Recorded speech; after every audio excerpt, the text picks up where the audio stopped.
أعوذ بالله من الشيطان الرجيم. بسم الله الرحمن الرحيم. ود كثير من أهل الكتاب لو يردونكم من بعد إيمانكم كفارا حسدا من عند أنفسهم من بعد ما تبين لهم الحق فاعفوا واصفحوا حتى يأتي الله بأمره إن الله على كل شيء قدير وأقيموا الصلاة وآتوا الزكاة وما تقدموا لأنفسكم من خير تجدوه عند الله إن الله بما تعملون بصير وقالوا لن يدخل الجنة إلا من كان هودا أو نصارى تلك أمانيهم قل هاتوا برهانكم إن كنتم صادقين بلى من أسلم وجهه لله وهو محسن فله أجره عند ربه ولا خوف عليهم ولا هم يحزنون. سورۃ البقرہ پارہ نمبر 1 آیت نمبر 109 110 111 اور 112۔ اللہ رب العزت ان آیات مبارکہ کے اندر ارشاد فرما رہے ہیں ود کثیر من اہل الکتاب لو یردونکم من بعد ایمانکم کفارا، اہل کتاب میں سے بہت سے لوگ دل سے یہ چاہتے ہیں کہ کاش تم کو تمہارے ایمان کے بعد پھر کفر کی طرف لوٹا لیں۔ حسدا من عند انفسهم من بعد ما تبین لهم الحق، اپنے دلوں کے حسد کے باعث بعد اس کے کہ ان کے لیے حق ظاہر ہو گیا۔ فاعفوا واصفحوا حتی یأتی اللہ بامری، سو تم معاف کرو اور درگزر کرو یہاں تک کہ اللہ تعالیٰ اپنا حکم بھیج دے۔ ان اللہ علی کل شیء قدیر، بے شک اللہ تعالیٰ ہر چیز پر قادر ہے۔ واقیموا الصلاۃ وآتوا الزکاۃ، اور نماز کو قائم کرو اور زکوٰۃ کو ادا کرو۔ وما تقدموا لانفسکم من خیر تجدوہ عند اللہ، اور جو کچھ پہلے سے بھیج دو اپنی جانوں کے لیے کوئی خیر تو اسے اللہ کے پاس پا لو گے۔ ان اللہ بما تعملون بصیر، بے شک اللہ تعالیٰ ان کاموں کو دیکھنے والا ہے جن کو تم کرتے ہو۔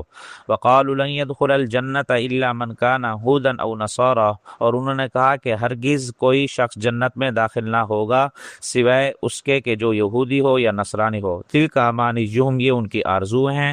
قل ہاتوا برہانکم ان کنتم صادقین، پیارے نبی صلی اللہ علیہ وسلم آپ فرما دیجئے کہ لے آؤ اپنی دلیل اگر تم سچے ہو۔ بلا من اسلم وجہہ للہ وہو محسن فلہ اجرہ عند ربہ، جس نے اپنی ذات کو اللہ کی فرما برداری کے لیے جھکا دیا اور وہ محسن ہو تو اس کے لیے اس کا اجر ہے اس کے رب کے پاس۔ ولا خوف علیہم ولا هم یحزنون، اور ان لوگوں پر نہ کوئی خوف ہوگا اور نہ یہ لوگ رنجیدہ ہوگے۔ یہ 109 سے 112 تک آیات کا ترجمہ تھا، اور 109 اور 110 آیت کا تشریح اور خلاصہ یہ ہے کہ یہودیوں کو تو یہ خوب واضح طریقے پر معلوم ہو گیا کہ نبی عربی محمد رسول اللہ صلی اللہ علیہ وسلم واقعی اللہ کے نبی ہیں، لیکن ان کو حسد کھا گیا۔ خود تو مسلمان ہوتے ہی نہیں تھے الا قلیل، اور طرح طرح کی کوششیں کرتے تھے عرب بھی مسلمان نہ ہوں گے اور جو لوگ مسلمان ہو چکے ہیں ان کو واپس کر لیں۔ اللہ تعالیٰ نے مسلمانوں کو ان کے قلبی ارادوں سے مطلع فرمایا تاکہ ان سے بچتے رہیں، ان کی چکنی چیڑی باتوں میں نہ آئیں اور ان کی جھوٹی ہمدردی کی کوئی حیثیت نہ دیں۔ چونکہ مسلمان اور یہودی ایک ہی شہر مدینہ منورہ میں رہتے تھے اور اس وقت تک ظاہری اسباب کے اعتبار سے مسلمانوں کے غلبہ کی صورت ظاہر نہ ہوئی تھی، اس لیے مسلمانوں نے فرمایا تم معاف کرو، درگزر کرتے رہو اور اللہ تعالیٰ کے حکم کے انتظار کرتے رہو۔ اللہ تعالیٰ کو سب کچھ قدرت ہے، من جملہ اس قدرت کے یہ بھی ہے کہ وہ تم کو ان پر غلبہ دے دے۔ چنانچہ اس کے بعد وہ دن آیا قبیلہ بنی نذیر کے مسلمانوں نے خیبر کی طرف جلا وطن کر دیا اور یہودیوں کے دوسرے قبیلہ بنو قریظہ کے مرد قتل کیے گئے۔ ساتھ ہی یہ بھی فرما دیا نماز قائم کرتے رہو، زکوٰۃ ادا کرتے رہو، جو کچھ اپنی جانوں کے لیے کوئی بھلائی پہلے سے بھیج دو گے تو اسے اللہ تعالیٰ کے پاس پاؤ گے، اور اس میں اعمال صالحہ میں مشغول اور جانی مالی عبادت کرتے رہو۔ اور کرتے رہنے کا حکم دیا، جیسے کہ فاعفو وصفحوا میں صبر کا حکم دیا۔ صبر اور صلات اللہ تعالیٰ کی مدد حاصل کرنے کا ذریعہ ہے، جیسا کہ اللہ نے ارشاد فرمایا واستعینوا بالصبر والصلاۃ میں یہ بات واضح طور پر بتلا دی۔ اعمال صالحہ میں بھی یہ تاثیر ہے کہ دشمن پر غالب ہونے کا ذریعہ بنتے ہیں، دنیا میں بھی ان سے فلاح و کامیابی حاصل ہوتی ہے اور آخرت میں بھی ان کا بدلہ ملے گا۔ یہاں سے جو کوئی خیر بھیجیں گے اللہ تعالیٰ کے ہاں جمع رہے گی، وہاں جائیں گے تو پا لیں گے۔ آخر میں فرمایا ان اللہ بما تعملون بصیر، بے شک اللہ تعالیٰ سب کاموں کو دیکھتا ہے، ہر خیر اور شر کا اسے علم ہے۔ جو شخص خیر یا شر لے کر پہنچے اس کے مطابق جزا اور سزا کا مستحق ہوگا۔ حتیٰ کہ حضرت ابو ہریرہ رضی اللہ تعالیٰ عنہ سے روایت ہے، ارشاد فرمایا رسول اللہ صلی اللہ علیہ وسلم نے، جو شخص ایک کھجور کے برابر حلال کمائی سے صدقہ کرے اور اللہ تعالیٰ حلال ہی کو قبول فرماتے ہیں تو اللہ تعالیٰ اسے قبول فرما لیتے ہیں، پھر اس کی تربیت فرماتے ہیں، یعنی اس کو بڑھاتے ہیں، جیسے کہ تم میں سے کوئی شخص اپنے گھوڑے کے بچے کو تربیت کرتے ہو، بڑھتے بڑھتے وہ بہت زیادہ ہوگا، یہاں تک کہ پہاڑ کے برابر۔ صحیح بخاری جلد نمبر 1 صفحہ نمبر 179 کے اندر یہ حدیث پاک موجود ہے۔ جب قیامت کے دن ثواب ملنے لگے گا تو کھجور کے برابر جو چیز دی تھی اس کا ثواب اتنا زیادہ ملے گا جیسے اس نے اللہ کی راہ میں پہاڑ خرچ کیا ہو۔ اور اسی طرح آیت نمبر 111 اور 112 کا خلاصہ یہ ہے کہ اس آیت شریفہ میں یہود و نصارہ کا یہ دعویٰ ذکر فرمایا کہ جنت میں یہود و نصارہ کے علاوہ ہر کوئی داخل نہیں ہوگا۔ مطلب یہ ہے کہ یہودیوں نے اپنے بارے میں یہ کہا صرف ہم جنتی ہے، نصارہ نے اپنے بارے میں کہا، دونوں فریق باوجود ہے کہ اللہ تعالیٰ کی کتابوں میں تعریف کر کے بیٹھے اور اللہ کے رسول حضرت عیسیٰ علیہ السلام کے دین میں شرک کا داخل کر دیا، ان سب کے باوجود دونوں جماعتوں کو یہ غرور تھا کہ اب بھی ہم ہی جنتی ہیں، کفر اختیار کریں پھر بھی جنتی۔ ان کی سراپا جہالت، حماقت، صحافت، بے وقوفی، ان کا یہ دعویٰ بالکل بے بنیاد ہے۔ اللہ تعالیٰ نے ارشاد فرمایا تلک امانیہم، ان کی آرزو ہیں، آرزو صرف سے کچھ نہیں ہوتا، جب تک ایمان نہ ہو نجات نہیں ہو سکتی۔ پھر اللہ نے ارشاد فرمایا قل ہاتوا برہانکم ان کنتم صادقین، آپ ان سے فرما دیجیے اگر اپنی آرزو میں سچے ہیں تو دلیل پیش کرو۔ دعویٰ بلا دلیل، بلا سند، بلا حجت کیسے مانا جائے گا؟ یہود و نصارہ کا بڑا غرور تھا، وہ سمجھتے کہ ہم قربان الہی میں سورۃ مائدہ میں انہوں نے ارشاد فرمایا نحن ابناء اللہ و احباؤہ، ہم اللہ کے بیٹے ہیں اور اس کے محبوب ہیں۔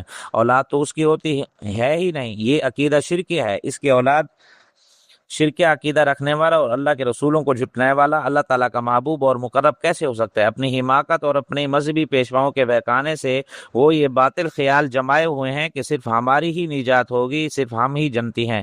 یہودیوں کا دین تو خاندانی دین ہے، وہ اپنے خاص خاندان کے باہر اپنے دین کی تبلیغ کرتے ہی نہیں۔ اس کا معنی یہ ہے کہ ان کے نزدیک ساری دنیا انسانیت کے لیے اللہ تعالیٰ کی طرف بھیجا ہوا کوئی دین نہیں، صرف اپنے خیال سے ہی اپنی نجات کا یقین کر بیٹھے۔ یہ سمجھ لینا کہ ہم جنتی ہیں، باقی سارے انسانوں کے بارے میں یہ عقیدہ رکھنا ان کے خالق مالک کی طرف سے کوئی ہدایت نہیں جسے اختیار کر کے وہ مستحق جنت بنے، سراسر خود فریبی ہے۔ نصارہ سیدنا عیسیٰ علیہ السلام کے ماننے والے سمجھے جاتے ہیں، انہیں معلوم ہے کہ ہم جس دین پر ہیں وہ دین نہیں جو اللہ تعالیٰ نے حضرت عیسیٰ علیہ السلام کو دے کر بھیجا تھا۔ حضرت عیسیٰ علیہ السلام نے یہ فرمایا کہ میں اللہ کا بیٹا ہوں، یہ فرمایا کہ میری اور میری والدہ کی عبادت کرو، یا یہ فرمایا کہ جو لوگ مجھے قتل کر دیں گے، میرے قتل کے بعد جو شخص یہ عقیدہ رکھے گا اللہ تعالیٰ اپنے بیٹوں کو قتل کرا کے ان سب کے لیے گناہوں کا کفارہ کر دیا، جو ان کو اللہ کا بیٹا مانے، ایسا ہرگز بالکل نہیں۔ یہ سب باتیں نصارہ کی خود تراشیدہ ہیں۔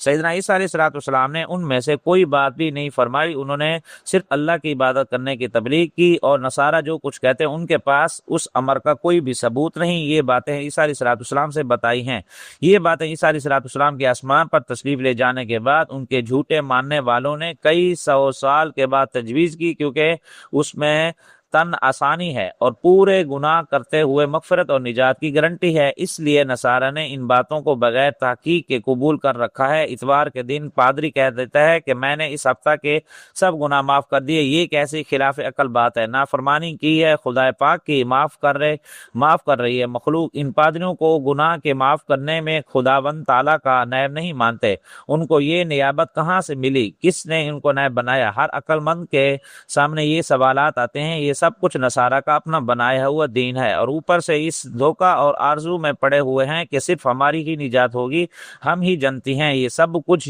جانتے ہیں کہ کوئی بلا دلیل قبول نہیں ہوتی، اس دنیا میں سب اسی کے قانون پر چلتے ہیں، لیکن آخرت کے بارے میں جہاں دوزخ کے دائمی عذاب سے نجات پانے کی ضرورت ہے، صرف خوش فہمی اور گمان اور خیالات اور اوہام اور آرزو پر اکتفا کیے ہوئے ہیں۔ اللہ تعالیٰ ان کو ہدایت دے۔ یہود و نصارہ کے علاوہ کفار کی دوسری قومیں بھی اپنے بارے میں خوش فہمیوں میں مبتلا ہیں، ان سب نے جھوٹی آرزوؤں کا سہارا لے رکھا ہے۔ ان کے پاس ان کے اللہ کے دین کے حق ہونے پر اور اس بات کا ان کا یوم آخرت میں ذریعہ نجات بنے گی کوئی ان کے دلیل نہیں۔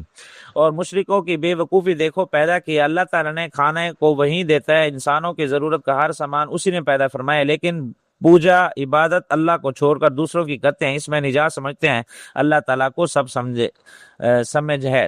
عند اللہ یعنی کہ اللہ تعالیٰ کے ہاں جنتی کون ہے؟ یہود و نصارہ کی تردید کرنے اور اس کے دلیل طلب کرنے کے بعد اللہ جل شانہ نے ارشاد فرمایا بلا من اسلم وجہہ للہ، یعنی دوسرے لوگ جنت میں داخل کیوں نہیں ہوں گے؟ اللہ تعالیٰ کا قانون تو یہ ہے، جو شخص اللہ تعالیٰ کا فرمانبردار ہے، اپنی ذات کو اللہ تعالیٰ کے احکام کی تعمیل میں جھکا دے، وہ صفت احسان سے متصف بھی ہو، اور اس کا اجر اس کے رب کے پاس ضرور ملے گا۔ جو جنت میں داخلے کی صورت ہوگا، ان لوگوں پر نہ کوئی خوف ہوگا، نہ غمگین ہونے کا کوئی موقع۔ یہ عمومی قانون ہے، جو بھی اس پر عمل کرے گا داخلہ جنت کا مستحق ہوگا۔ اللہ تعالیٰ سے کسی کی قرابت رشتہ داری نہیں ہے، نہ کوئی خام خواہ محبوب اور مقرب بن جاتا ہے۔ ایمان پر دخول جنت کا مدار ہے۔ دیکھیں اللہ تعالیٰ نے واضح طور پر ارشاد فرمایا، اب انسانوں کو چاہیے کہ اس کے اوپر عمل کریں اور اللہ تعالیٰ کی جنت کے اندر داخل ہو جائے۔ فمن کان یرجو لقاء ربہ فلیعمل عملا صالحا ولا یشرک بعبادۃ ربہ احدا۔ سورۃ کہف کے اندر اللہ نے ارشاد فرمایا، آخری آیت، جو شخص اپنے رب سے ملاقات کی امید رکھتا ہے اسے چاہیے عمل صالح کرے اور اپنے رب کی عبادت کرے، کسی کو بھی اس کے اندر شریک نہ کرے۔ کافروں اور مشرکوں میں جو لوگ کوئی عمل کرتے ہیں، اگر ان میں سے اللہ کی رضا مقصود رکھتے ہیں تب بھی وہ معتبر نہیں، آخرت کا اس کا کوئی ثواب نہیں، کیونکہ عقیدہ کے اعتبار سے گمراہ ہے، اللہ کے دین پر نہیں۔ اس لیے اللہ نے سورۃ فرقان کے اندر ارشاد فرمایا، ہم نے ان کاموں کی طرف جو وہ کر چکے تھے متوجہ ہوں گے، سو ان کو ایسا کر دیں گے جس پر جیسے پریشان غبار۔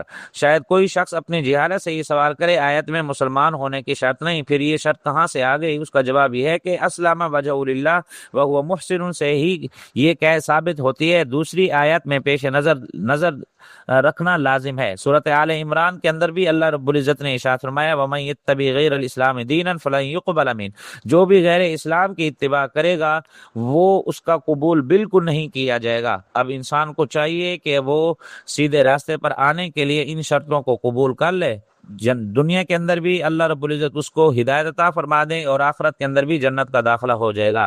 اللہ تعالی ہمیں استقامت نصیب فرمائے اور اسی راستے کے اوپر چلنے والا بنے، آمین۔ وآخر دعوانا الحمدللہ رب العالمین۔